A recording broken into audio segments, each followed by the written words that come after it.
time for your money segment. Today's topic is retirement. How much do we need? That's where we bring in Colin Evans with Evans Financial. And Colin, we've talked about retirement a couple times here, but I think this is kind of the big question. How much is enough? It is, and because it depends on lifestyle. There's so many numbers that are thrown out there that could just be, almost magical. But it's a time of unknown. So we kind of put together actually just a little bit of guidelines that can really help people kind of gauge and be flexible with it, because nothing's going to ever be set in stone. Right. But putting a couple guidelines in place can really actually help out during that time. You really want to start looking at what are your annual expenses and what is your lifestyle going to be like. Are you preparing for things? Are you preparing for travel? That is going to be high on my list when it comes into retirement time. Actually, it's high now. But when it's in retirement time, those are some things that I want to do. Well, what kind of things do I need to make sure that I'm prepared for budgeting for that? Am I prepared for that? How's my health going to be? And we want to look at those lifestyle and that type of things. What are the expenses going to cover? What do I need to look for at home? One of the biggest things and a great rule of thumb is look around 70 to 80% of what your annual income was when you were working. That's a kind of a good basis to go in there. That's going to, of course, vary based off of lifestyle. Is my health going to be okay? Am I going to pick up a hobby? Is a hobby going to be gardening, or is it going to be, collecting cars? Right. There could be such vast differences.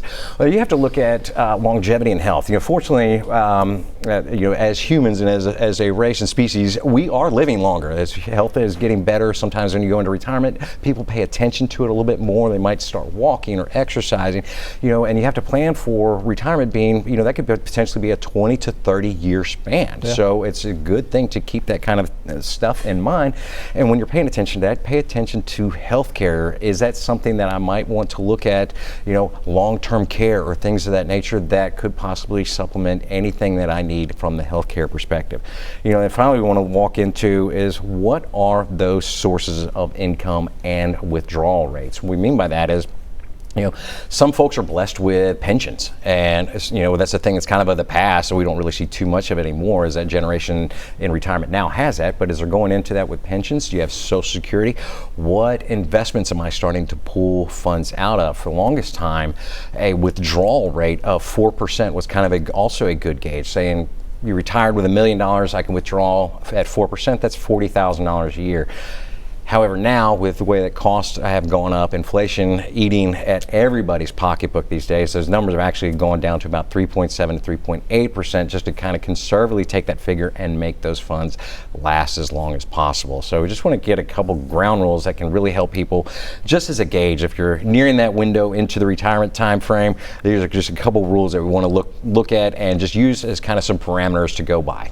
And I think the main focus here in our multiple conversations on this topic is that you want to do that work now so you can really retire and live stress-free. Absolutely. The further out that you plan this, it makes it so much easier, because like we said, I think one of the last segments, I would rather have the oops now than when I'm 2 years into retirement going, now I got a problem. So if we can head any of those things off now, let's take care of it now and have that plan be a little bit sturdier and stronger when we walk into those retirement years.